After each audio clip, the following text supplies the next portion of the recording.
मेहरबानी।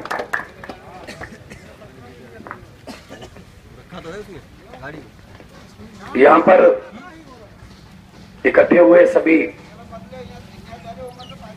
देश का दर्द दिल में समाये हुए जुझारू दुकानदार, किसान, बच्चे, नौजवान, बुजुर्ग, सभी को मेरा नमस्कार, सत श्री अकाल,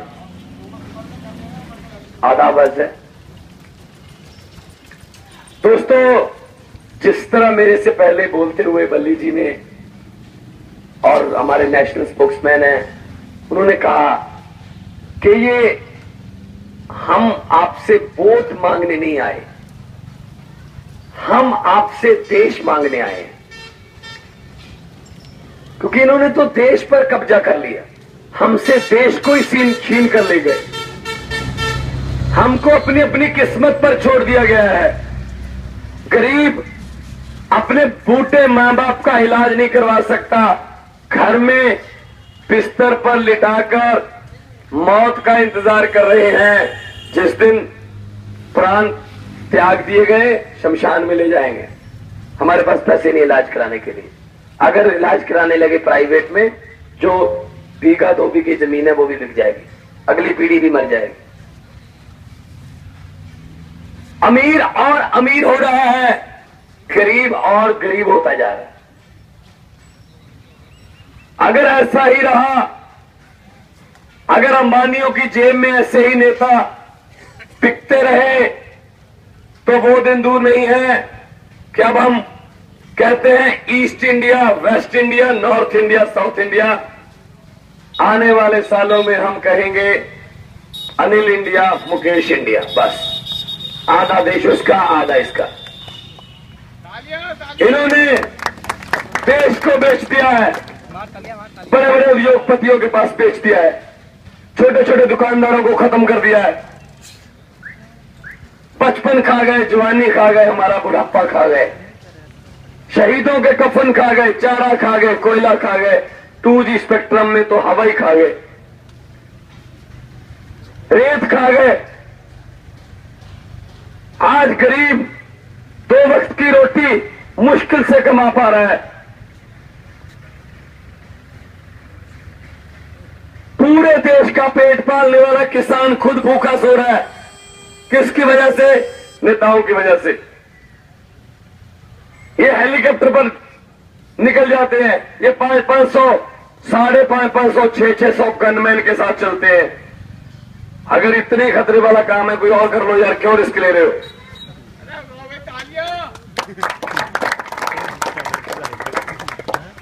अगर इतने हरमन प्यारे हो, लोगों के दिलों में बसते हो, लोग आपको प्यार करते हैं, तो हमारी तरह इस बस स्टैंड पर आधा घंटा बिना गनमैन के आके दिखाओ, आपको पता चल जाएगा कितना प्यार करते हैं।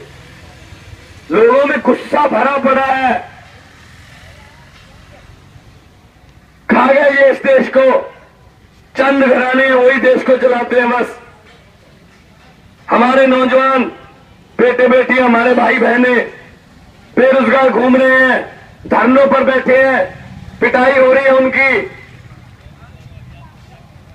हर रोज पुलिस के लाठीचार्ज में जख्मी होकर घर आते हैं, डिग्रियां लेकर घूम रहे हैं। फिर क्या करते हैं? निराश हो जाते हैं, या तो नशे करने लगते हैं, या फिर पासपोर्ट बनवा लेते हैं, चलो विदेश चलते हैं, अंग्रेजों की मिन्नतें कर रहे हैं, उनके पांव पकड़ रहे हैं। एम्बेसियों में हमारे नौजवान, हम बहुत मेहनती हैं जी, हम आपके देश में जाके मेहनत करेंगे, हमें वीजा दे दो। और अंग्रेज लोग ताने दे रहे हैं कि पहले आप हमें निकालने के लिए मरते रहे, अब आप हमारे पास पहुंचने के लिए मरते हो। कहां गई आपकी आजादी? कहां गई आपकी आजादी? सोने जैसी फसलें उगाती है हमारी धरती, धरती में कोई कमी नहीं है, लोगों की मेहनत में कोई कमी नहीं है। कमी है तो नेताओं में है।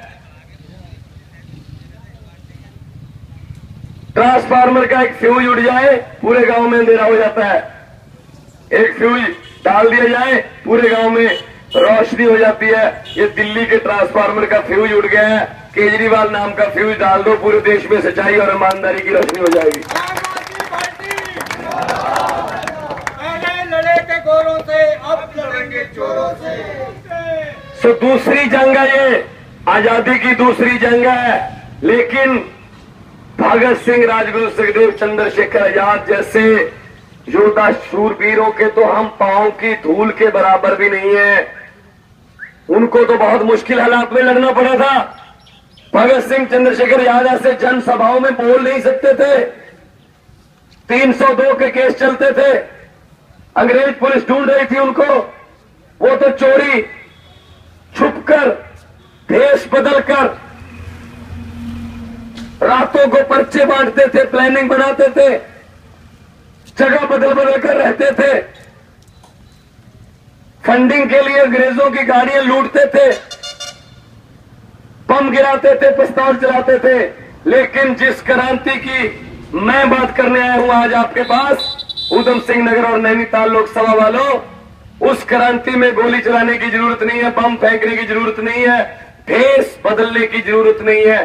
सिर्फ एक उंगली से इनकलाब आता है, एक उंगली से क्रांति आती है। कैसे? 7 मई को इलेक्शन स्टेशन पर, पोलिंग स्टेशन पर जाकर बंद कमरे में एक पर्दे के पीछे जाकर झाड़ू वाला बटन इस उंगली से दबा दो, क्रांति आ जाएगी। इससे सस्ती क्रांति नहीं आ सकती, और क्रांतियां बार बार नहीं आती। देशवासियों, 1857 का गदर फेल हो गया था, 90 साल आजादी लेट हो गई थी। अगर ये क्रांति हमारे हाथ से निकल गई, पता नहीं कितने 100 साल लग जाएंगे दूसरा केजरीवाल पैदा होने में। तो आपके पास मौका है, लास्ट मौका है। हम ये नहीं कहते कि हम सदा के लिए आपसे कोई रजिस्ट्री करवाने आए हैं। अगर हमारा आदमी निकम्मा निकला, अगर हमारा आदमी काम का ना निकला, 5 साल के बाद इनको भी फेंक देना यार। क्या कौन सा कुंभ का मेला थोड़ी है कि 12 साल के बाद आए।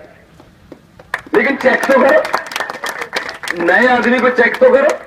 पहले जो दोनों है, तीनों है, परखे हुए, क्या किया उन्होंने? जो सरकार आती है खजाना खाली है, खजाना खाली है। मैं कहता हूं यार, जो खाली है उसको खजाना क्यों कहते हो? पीपा कहो उसको, अलमारी कहो उसको, खाली को खजाना क्यों कहते हो? खजाना वो होता है जिसमें कुछ हो। हाँ, लोगों के लिए खजाना खाली है। जब हेलीकॉप्टर लेने होते हैं, जब अपनी तनख्वाह बढ़ानी होती है, जब अपने भत्ते बढ़ाने होते हैं, तब खजाना भर जाता है। आपने किसी नेता के बेटे को फौज में भर्ती हुए देखा? कोई नेता का बेटा सरकारी अस्पताल में इलाज कराता हुआ देखा गया? कोई नेता या नेता का बेटा सरकारी अस्पताल में पढ़ाई करता हुआ देखा गया? नहीं। गोलियां खाने के लिए हम, धक्के खाने के लिए हम, डांट खाने के लिए हम, मलाई खाने के लिए इनके बेटे, ये है जी अखिलेश यादव आ गए हैं, ये प्रकाश सिंह बादल के बेटे आ गए हैं, ये सिंधिया के बेटे आ गए हैं, ये कौन है जी, ये प्रणब मुखर्जी के बेटे आ गए हैं, ये पायलट के बेटे आ गए हैं। हमारे बेटों पर जवानी नहीं आती। हमारे बेटे तो सीधे बचपन से बुढ़ापे में एंट्री लेते हैं बस। इन्हीं के बेटे युवा हैं, युवा। राहुल गांधी गरीबों की झोपड़ी में एक रात बिताकर बोल देते हैं मैं भी गरीब हो गया। अरे जिसकी झोपड़ी में रहे थे उसको उसकी जिंदगी में तो कोई फर्क नहीं आया ना, वो तो अपनी झोपड़ी में रहा था। ऐसा करो, अगर गरीबों की इतनी चिंता है, 50-60 झोपड़ी वालों को अपने घर में दिल्ली रख लो, 2-4 दिन के लिए उनको पता चल जाएगा मेरी कैसी होती। उनको तो उनकी जिंदगी में तब बदलाव आएगा ना। मजाक कर रहे हैं गरीबों से वो मोदी जी, वो गरीबों से मजाक कर रहे हैं। मैं चाय बेचने वाला हूं, पीछे हेलीकॉप्टर खड़ा होता है। कौन सी चाय बेचते हो यार तुम देश बेचने वाले हो मोदी जी। अंबानी जी ने हेलीकॉप्टर दिया है, जाओ फटाफट जाके प्रधानमंत्री बन जाओ, फिर इकट्ठे देश को लूटा करेंगे। ये है, लाल किले का सेट लगवा लेते हैं। इतनी जल्दी है प्रधानमंत्री बनने की मोदी को कि इलेक्शन की वेट भी नहीं करता, अपने स्टेज पर लाल किले का सेट लगवा लेते हैं नकली, और भाषण देते देते पीछे देख के फीलिंग लेते हैं शायद मैं 15 अगस्त को लाल किले से ही बोल रहा हूं। मोदी जी, लाल किला सेट लगाने से नहीं, लोगों के दिलों में सेट होने से मिलता है। हुकूमत वो करते हैं जिनका दिलों पर राज होता है। यूं कहने को तो मोदी साहब मुर्गे के सर पे भी ताज होता है। तो इन लोगों से कोई उम्मीद नहीं है। 60-65 साल हो गए इनको परखते हुए।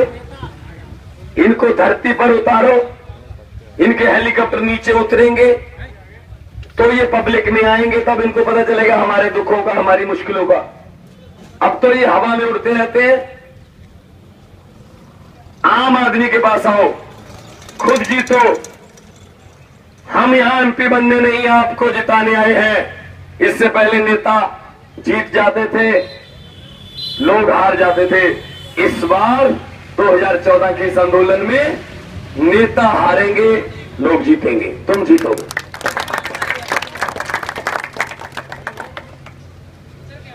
इनको सवाल पूछो जब ये आपसे वोट मांगने आएंगे कि हमारी पिछली 40-50 साल की वोटों का हिसाब तो दे दो।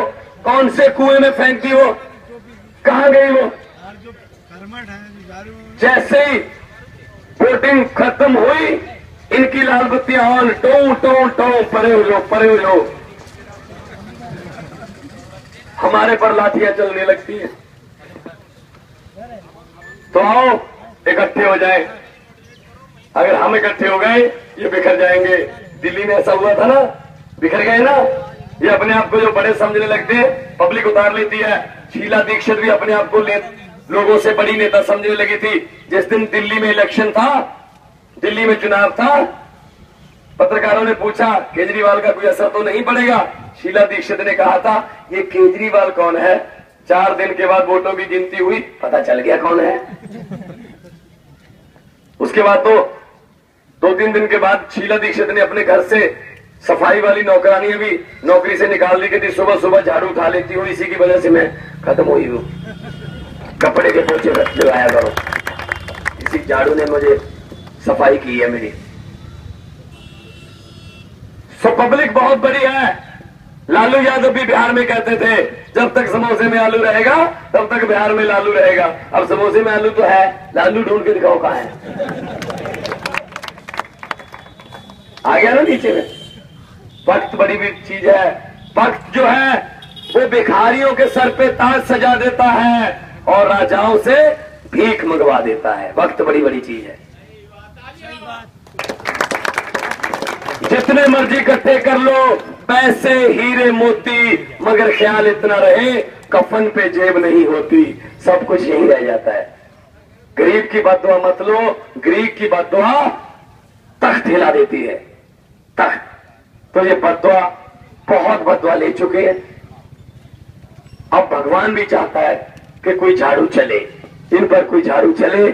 और इस बार देश में झाड़ू चलेगा। इस झाड़ू से पहले हम सिर्फ मकान या दुकान साफ करते थे, इस बार हम इस झाड़ू से पूरा हिंदुस्तान साफ करेंगे, हिंदुस्तान साफ करेंगे। ये बातें कहने के लिए मैं आपके पास आया था। हमारे यहां से जो प्रत्याशी हैं, ऊधम सिंह नगर नैनीताल की लोकसभा सीट से जो हमारे योद्धा, क्रांतिकारी, शायर, कवि, कलम के धनी हैं, बल्ली सिंह चीमा, आप इनको अपना वोट दीजिए, अपने आप को वोट दीजिए। जिस दिन वोट डालने जाओगे अपने बच्चों की आंखों की तरफ देख के जाना, शहीदों की फोटो देख के जाना कि क्या क्या करने जा रहे हैं हम।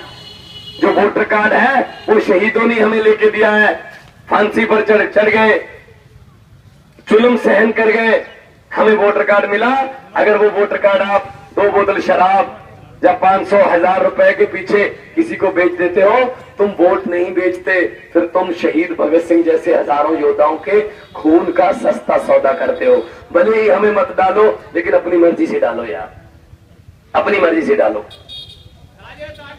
ये बात कहने के लिए मैं आपके पास आया हूं। हमने बहुत सी सभाएं और करनी है।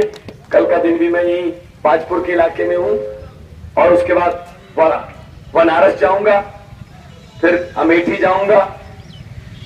हम तो इन लोगों के साथ टक्कर लिए हुए हैं, लेकिन ये लड़ाई हमारी नहीं है, अकेले बल्ली की, भगवंत मान की, केजरीवाल की लड़ाई नहीं है, लड़ाई आप लोगों की है। ये देश सोने की चिड़िया था, सोनिया की चिड़िया बन के रह गया। लेके आओ वापस इसको, फिर सोने की चिड़िया बनाए। प्रधानमंत्री जी ईमानदार हैं, ये भी कहते हैं कि वो ईमानदार, हम भी मानते हैं चलो ईमानदार हैं, लेकिन हम उस रेलगाड़ी का क्या करें जिसका जिसका इंजन ईमानदार है, डिब्बों में लूट मची हुई है। कोई चीज ऐसी बता दो यहां पे घोटाला ना हो। हमारे देश में राजनीति के नाम पर हर रोज कोई ना कोई नया हंगामा होता है, पार्लियामेंट में हर रोज किसी न किसी मुद्दे पर नया ड्रामा होता है। जिस थाली में खाते हैं उस थाली में करते हैं छेद। मनमोहन सिंह सोनिया गांधी से बस एक ही बात पूछते रहते हैं, मैडम कल पगड़ी कौन सी पहनूं, नीली या सफेद।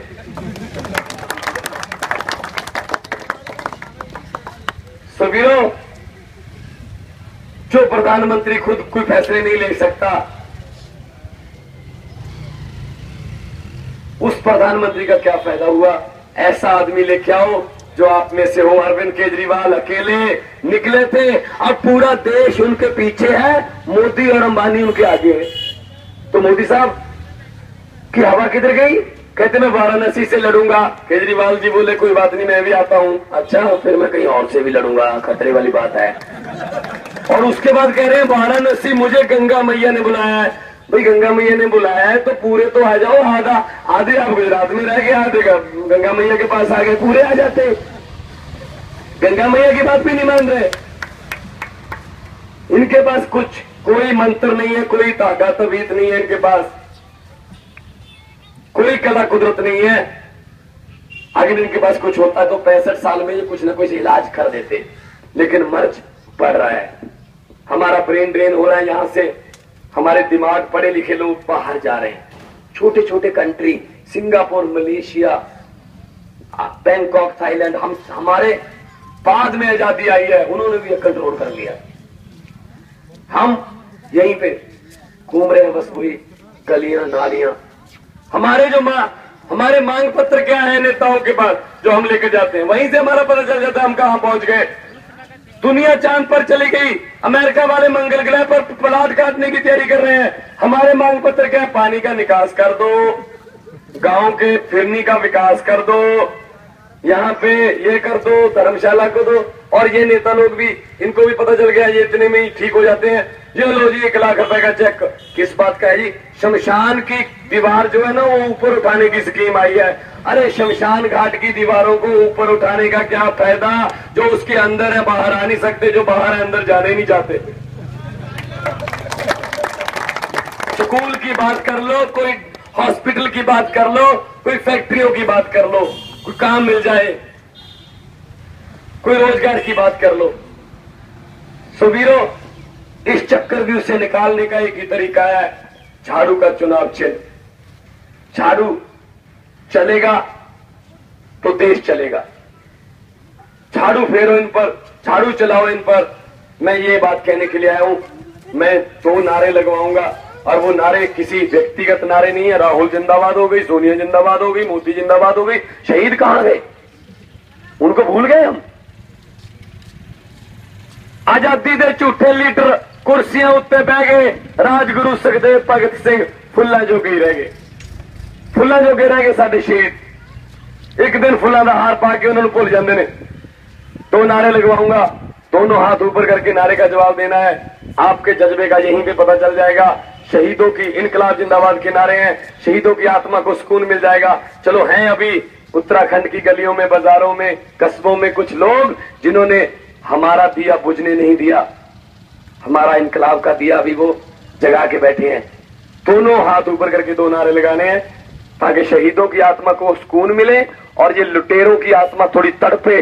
कहां ये भगत सिंह पैदा होते जा रहे हैं। इनकलाब, इनकलाब, इनकलाब। बहुत बहुत मेहरबानी, थैंक यू वेरी मच। जय हिंद, नमस्कार। बल्ली जी 1 मिनट की